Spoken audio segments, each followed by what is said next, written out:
Have you ever gotten stuck with a bad teacher?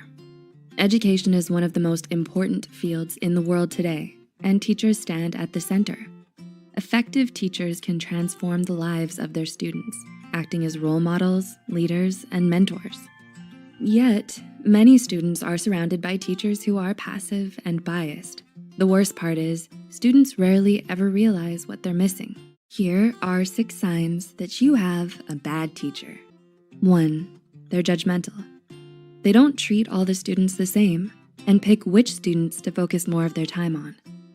Everyone should be treated equally. Does your teacher end class early? Do you spend the last 15 minutes talking amongst yourselves? This is a common sign of a lazy teacher. These teachers rush to the end of their lesson without thinking about their students.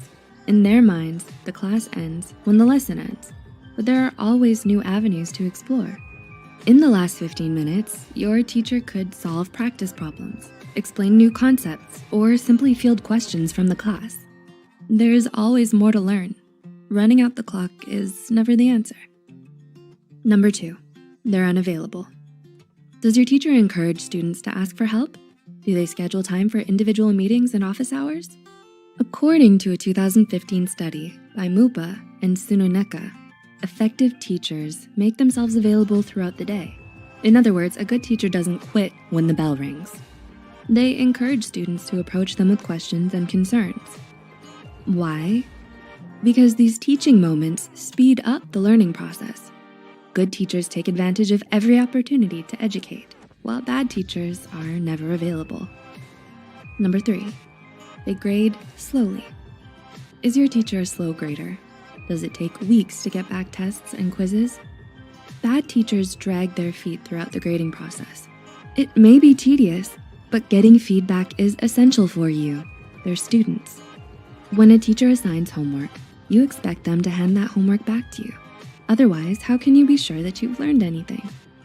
If you have to ask your teacher over and over again for your grades, your teacher isn't holding up their end of the bargain. Number 4, they play favorites. Does your teacher have a favorite student? Do they give some students special privileges? You'd be surprised how often this happens. Many teachers develop strong relationships with students through clubs and sports, and their familiarity changes their dynamic in the classroom. They'll favor familiar students over students they don't know as well. In the mind of a good teacher, every student carries the same weight as their peers. Equality should be a bare essential in the classroom. Anything else isn't fair to you or your classmates. Number 5, your class underperforms. Is your entire class struggling? Every course is difficult for different people. Some students excel in math, others flourish in history, but once in a while there's a class that makes every student struggle. But the problem isn't the class, it's the teacher. If the average of your class is well below the rest of the school, your teacher isn't doing their job. A low average is a reflection of the teacher's ability to teach. In these impossible classes, teachers create assignments that their students aren't prepared for. They fail because their instructor isn't explaining the information well enough. The simple truth is, your teacher is not helping you learn. Number 6, they oversimplify. An exceptionally high average isn't a good thing either. Some teachers want their students to succeed, but don't challenge them enough to learn.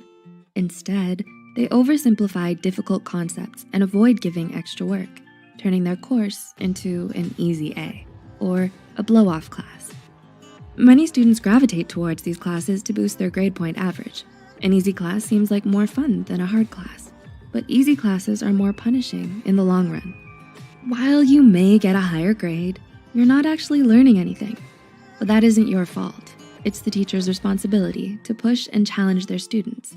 Otherwise, students will leave the class with a lackluster understanding of the subject, almost like they never took the class at all.